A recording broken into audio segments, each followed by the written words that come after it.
Hey, this is the kind of confession that makes me laugh until I cry, then wince at the memory, then laugh again. I'm 23 now, living in Cleveland, working as a junior marketing coordinator. But this story takes me back to last summer when I was 22, fresh out of Ohio State with a marketing degree and a head full of bad ideas. If you've ever made a bet that turned your life into a country song, please drop a comment below. I need to know I'm not the only one who's ever been this reckless. And if you love wild, stupid, unforgettable road stories, hit that subscribe button. My name's Taylor. Long, strawberry blonde hair that turns brassy in the sun, hazel eyes that change from green to gold depending on the light, freckles across my nose like someone flicked a paintbrush, athletic build from years of varsity soccer and weekend runs. I'm the girl who can outdrink half the bar but still blushes when a guy holds the door. My best friend since 7th grade, Jess, 23, short black pixie cut that she dyes electric blue every 6 months, warm brown eyes, curvy in all the right places, works as a barista at a hip little cafe in Ohio City called Been There, Done That. We've always been competitive. Races to the bus stop. Who could eat more wings? Who could get the most likes on an Instagram post? Last June, we're at the Rusty Nail, this dive bar in Columbus, with sticky floors and a jukebox that only plays 90s country. We're 3 tequilas in, laughing over some guy who tried to hit on both of us with the same pickup line. Jess leans back, smirks, and says, "I bet I could hook up with 10 guys in a week. Easy." I snort so hard tequila comes out my nose. 10. Amateur. Make it 15 truckers in 7 days, hitchhiking across state lines. Bets on. She raises an eyebrow. "You're insane. $500 says you'll bail by day 3. I'm drunk, stubborn, and flat broke after tuition. Deal. We shake on it. The bartender cheers. Next morning, I wake up with a hangover and a mission. I pack a small black backpack, 3 pairs of denim shorts, 5 tank tops, flip-flops, a toothbrush, travel-sized deodorant, pepper spray, a crumpled $200 in 20s, and a prepaid phone with Jess's number on speed dial. I kiss my cat, Mr. Whiskers, goodbye, text my mom I'm camping with Jess in Hocking Hills, and stick out my thumb on I-71 southbound. First ride? Pete, 58, grizzled beard like steel wool, drives a red Peterbilt hauling tomatoes to Cincinnati. He's got a voice like gravel and a cooler full of Dr. Pepper. Offers me beef jerky, tells me about his daughter in the Air Force. Drops me at a truck stop off I-75. Day 1, 2 truckers. Day 2, 3 more. By day 4, I'm in Nashville, sunburned, living on gas station taquitos and Red Bull, counting rides like trophies. Jess texts, "Only 5, loser." I'm at 10. I'm unstoppable. If you've ever hitchhiked, comment your craziest ride. I'm still processing mine. So, day 4 in Nashville. I'm 22, standing outside a Love's truck stop just off I-40, boots crusted with red Tennessee clay, hair in a messy bun that started as a cute top knot and ended up looking like a bird's nest, smelling like a mix of diesel, sweat, and the strawberry shampoo I used 3 days ago in a Flying J shower. My phone is at 12% battery, my water bottle is warm, and I've got a half-eaten bag of Funyuns in my backpack that's starting to taste like regret. Jess texts me a selfie from the cafe. She's wearing a black apron, grinning, holding up a latte with foam art that looks suspiciously like a penis. The caption, "Only 5, loser." I roll my eyes so hard I nearly fall over. I'm at 10 truckers, 10 rides, 10 stories. I'm not losing this bet. I'm not giving Jess the satisfaction of saying "I told you so" for the rest of our lives. I adjust my backpack, stick out my thumb, and wait. The sun is brutal. Midday heat shimmering off the asphalt like a mirage. Truck after truck roars past, air horns blasting, some drivers waving, some staring, some ignoring me completely. I'm wearing denim cutoffs, a white tank top that's now more gray than white, and a trucker hat I bought in Cincinnati that says "I heart big rigs." It's ironic. Or it was. Now it just feels like truth. Finally, a silver Kenworth with Texas plates pulls over. The door swings open, and out steps Mike, 45, maybe 50, tattooed forearms like a comic book, wearing a faded Lynyrd Skynyrd t-shirt, jeans, and cowboy boots. He's hauling a load of brand new Ford Mustangs to a dealership in Memphis. Hop in, darling. You look like you could use some AC. I climb up into the cab, cool air, leather seats, the faint smell of pine air freshener. He hands me a cold Dr. Pepper from a cooler behind the seat. Name's Mike. You running from something or to something? I laugh. A bet. He raises an eyebrow. Do tell. So I do. I tell him about Jess, the tequila, the $500, the 15 truckers in 7 days. He laughs so hard he nearly swerves. You're crazier than a road lizard on Red Bull, he says. We talk the whole way to Memphis, about his ex-wife who took the dog, his daughter who's a nurse in Austin, his dream of retiring to a fishing cabin in Montana. He plays Johnny Cash on a loop, Folsom Prison Blues, Ring of Fire, A Boy Named Sue. At one point, he pulls out an acoustic guitar from behind the seat and strums a few chords while driving with one hand. I'm mesmerized. He offers me the bunk in the sleeper cab to nap. No funny business, he says. Just sleep. You look beat. I decline, politely. I've learned to trust but verify. He drops me at a Pilot in West Memphis with a wink and a good luck, wild child. That's ride 11. Ride 12 comes an hour later. Carla, 50, short gray hair, no-nonsense vibe, driving a blue Freightliner hauling frozen pizzas. She is one of the few female truckers I meet, and she's a force. Get in, honey. I don't bite unless you're a creep. I laugh and climb in. She's got a CB radio crackling with chatter, a cooler full of Diet Coke, and a photo of her grandkids taped to the dash. She tells me about her divorce. He thought I'd quit the road when we got married. I told him the road was my first love. And gives me advice. Watch the creeps, sweetheart. Some of these boys ain't raised right. Keep that pepper spray handy. She drops me just outside Little Rock with a firm handshake and her business card. Carla's hauling. We deliver. Day 5 dawns hot and sticky. I'm in Arkansas now, standing outside a TA truck stop, eating a stale honey bun and chugging coffee that tastes like burnt rubber. My feet are blistered, my thighs chafed raw from denim, and I'm pretty sure I have a sunburn on my sunburn. But I'm at 12. 3 more to go. Ride 13. Dave, 62, retired Navy, hauling lumber to Oklahoma City. He's quiet, kind, offers me a sandwich. Ham and cheese on Wonder Bread, the kind my grandma used to make. We talk about the military, about discipline, about how the road teaches you patience. Ride 14. Tony, 38, former chef, now hauling restaurant supplies. He's got a cooler full of gourmet snacks, prosciutto, brie, rosemary crackers. We eat like kings while he tells me about the time he cooked for a celebrity in Vegas. Ride 15, I hit it outside Dallas at a dusty rest stop off I-35. The driver's name is Ray, 55, bald, belly like Santa, hauling cattle. He smells like hay and chewing tobacco, but he's gentle, funny, tells me about his wife who waits for him in Lubbock with meatloaf and peach cobbler. I climb down from his cab, legs shaking, heart pounding. 15. I did it. I call Jess from a motel with a flickering neon sign that says vacancy in pink. Pay up, bitch.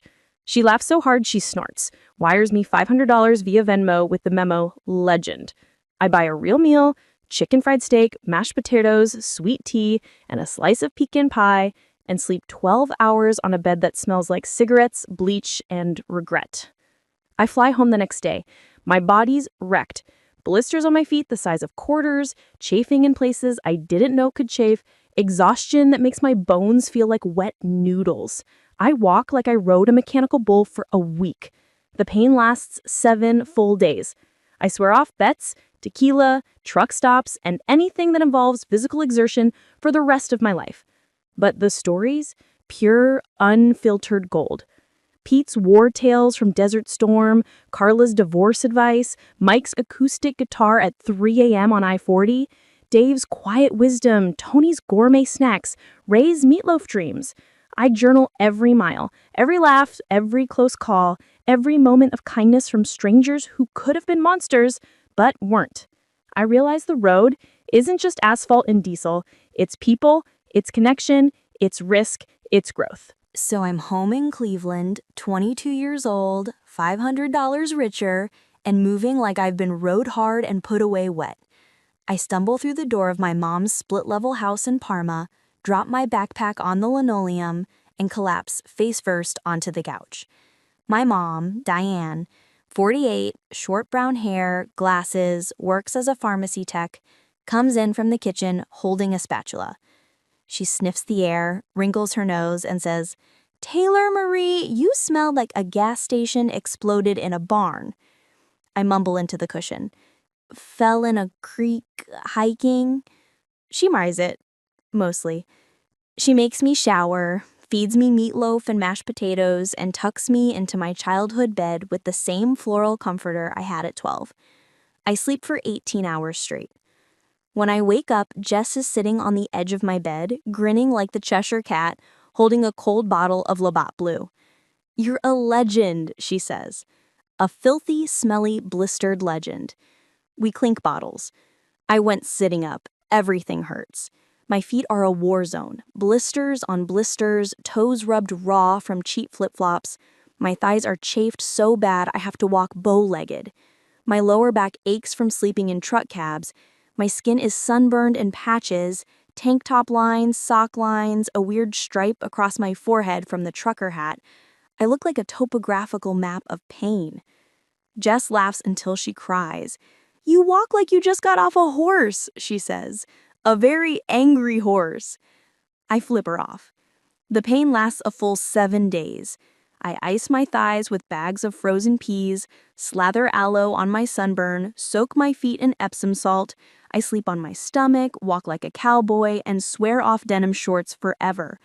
I delete the Uber app. I can't even think about riding in a car without flashbacks to diesel fumes. But the memories? They're a treasure trove.